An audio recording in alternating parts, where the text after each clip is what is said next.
What is up, JG Crew? And today we're going to be talking about the um, best weapons in Fortnite Galactic Battles. We know the Star Wars season has released. If you want to check everything new, just in a niche or in a very simple way, go to the video that we made on Friday. It is titled Fortnite Galactic Battle is here, or Welcome to Fortnite Galactic Battle, something like that. If you want to check out that video, but nonetheless, the loot pool is actually all blasters. This is probably, I would say, the most unique loot pool, or one of the most unique loot pools ever in the history of Fortnite.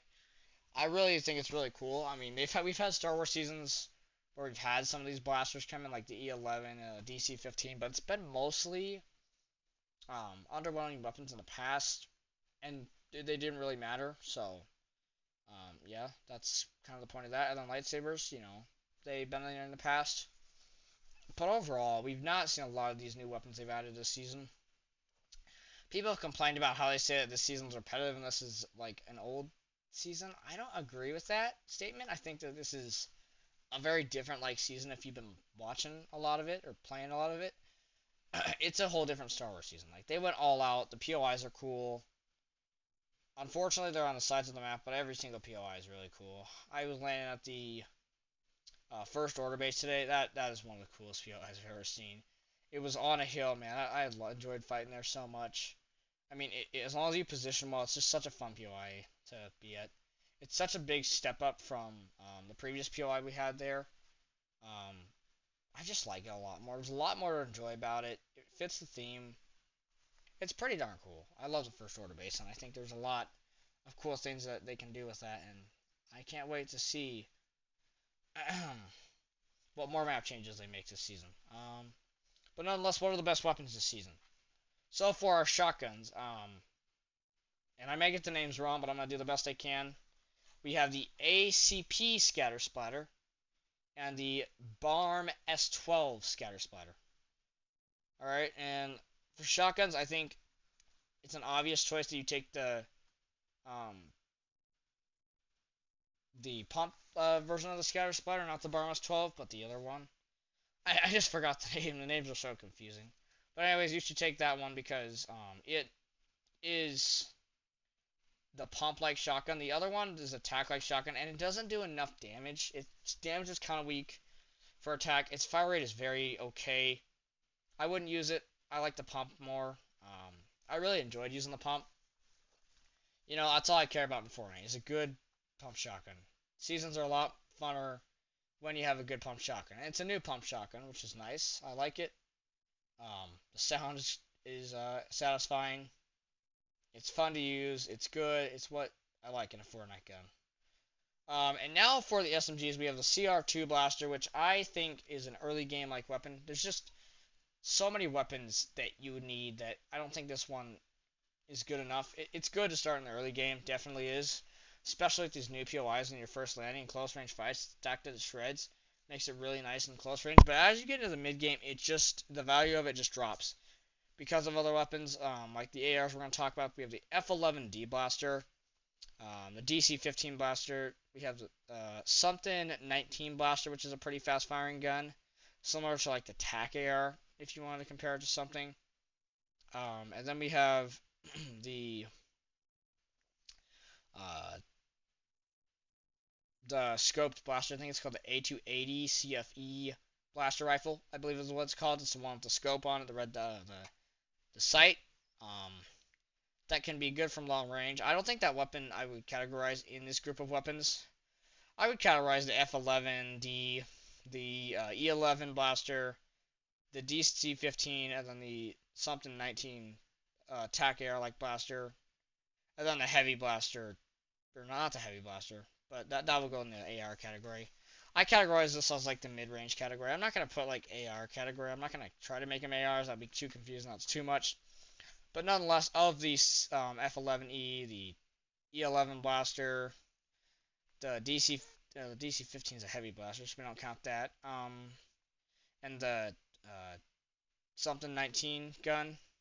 F11D is probably my favorite. I think I like the 19 gun too. That one's good. I think it's either one of those two. I'd rather use the other one. I think it's got more accuracy from long range. Uh, the fire rate and damage, like the DPS on it, is what I like. I think the damage and fire rate just fit better than the other gun, but I think it's really a personal preference. You know, you're kind of just gotta experiment and use both weapons and decide what you like, because I think both these weapons are relatively close. But I like one a little bit better because I think the increased range is helpful on the other gun, but I don't think you need it because of one gun we're going to talk about.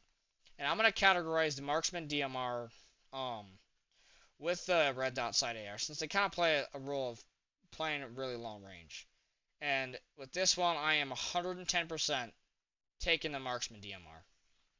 By far the best DMR in Fortnite. It shoots straight, which most other DMRs did not shoot straight. It has bullet drop a little bit, but it's it plays like a sniper, so it has to. At least it shoots straight, and it does really good damage. The Mythic one is broken. I mean, it does, I think it's 148 headshot. That's really, really powerful. In Zero Builds Alpaca Punch, it's a really good gun, like really, really good. They finally found a way how to make a new DMR, and we knew DMRs could be fun, but they've failed miserably in a lot of them. But this one is a great DMR, and I really enjoy using it. The red dot side AR plays like a thermal scoped AR, and it's just the fire rate's too slow. I don't. The fire rate pattern feels funky, clunky, weird, and the damage on it is not that rewarding. Uh, it's just not my favorite gun. I don't like the fire rate. It really is not good. Um, it has a really low DPS, and that's something that you should consider. I mean, when you have a gun like the marksman rifle, you have to take that any day. Ignore the A280. It's just not good. It's one of the weakest guns this season, so just don't take it. You know. Um, and then, anyways, this season has a lot of limited mobility. We got cars, shockwaves. What else? We have um, the TIE fighters, the X-wings that are pretty cool vehicles. I recommend you drop the first order base so you can even get a TIE fighter. The TIE fighters are so awesome. They have 3 lives, by the way. 3 lives before they blow up. And if you go with the TIE fighters, with the TIE fighters, I think it's as basic as you have to have the game sense to be able to know when you're getting shot, you immediately get down so you can get out safely without taking fall damage instead of it blowing up and you taking fall damage, which could be problematic. Um, so be careful with that. They have a laser thing that shoots that's really powerful, so it's good for catching enemies off guard. But I think also you need to make sure that you use it in the appropriate way because if you use it the wrong way, you're gonna get punched. If you use it the right way, you're gonna thrive. And I think it's a really balanced item. It's either really bad for you and um, for the players against it, or really good for the players against it. And my recommendation, if you're trying to counter this thing, is just you need to have visual audio on. You just have to have visual audio on, especially at these POIs. I mean, we know that footsteps are a thing, but it's even more important this season with the TIE fighters flying in the air. Sometimes you're not always going to hear them, and when you see the symbol that they're there, it's more of a sense of urgency so that you know that they're coming so you don't get caught off guard by these things completely. Because if you get caught off guard by these things completely, they can damage you so fast where you can be dead in 2 seconds. By the time you look and by the time you shoot back, your game's over.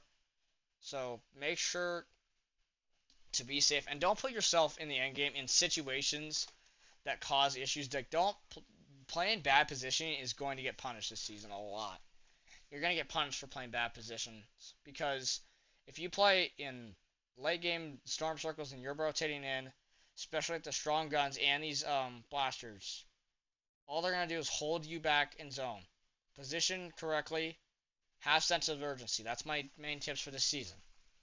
But anyways, yeah, Loot Pool has some good guns. I think the guns that I talked about are the 3 main ones I like to use. The ACP, is it called the ACP Scatter Splatter? Yeah, ACP Scatter Splatter. The F11E Blaster. Um, and then the Marksman DMR. And let's talk about how you get the mythic. So the F11E Blaster, you just get it from killing the boss at the first order base. I think it's important you get that. It's not a big deal. Like, getting mythics isn't the biggest deal in the world. Plus, there's a medallion that reduces cooldowns on overheats, which I think is good, but I don't think it's, like, game-changing. You know, it's kind of like, it basically is a rescheme of the Night Rails medallion, probably a little bit better though. Anyway, so it's not a must-have, you know. But the gun they have there, the F11E, is a must-have gun. You definitely are going to want that gun in your hands. And then how do you get the Mythic Marksman Blaster? That one you get from going to the blue Jedi areas and trading a blue lightsaber over by the black market last season, um, where you can then trade that for the Mythic DMR gun. Um, Also note there are some secret loot caves that give you some just regular chests and some slurp rails. So if you're um, needing loot, um, definitely go check those out. The one over by Broda Boxcars, all you gotta do is you have to activate the exploder thing, and it will explode the thing open. The other one you just have to pickaxe through into it. But those are good for extra loot, but they're not like top priority. The other one is actually by Canyon Crossing, but I don't know if people are gonna be landing there. We will just have to wait and see how people decide to play this season. But nonetheless, thank you guys for watching this video on the best weapons in this new Star Wars season. I think this is one of the most unique seasons. I think we've needed a season like this for quite a while, and I think Fortnite is definitely starting to listen to the community. They're starting to listen to feedback. Last season we chewed them out, and Epic's starting to really get their head on straight a little bit. All right, everybody. I'll see you on the next one. Enjoy the Star Wars season. And tomorrow, when the video releases, or actually that's today, tomorrow this video will come out. But I'm recording this on May 4th, and everybody, may the 4th be with you. See you then. Peace.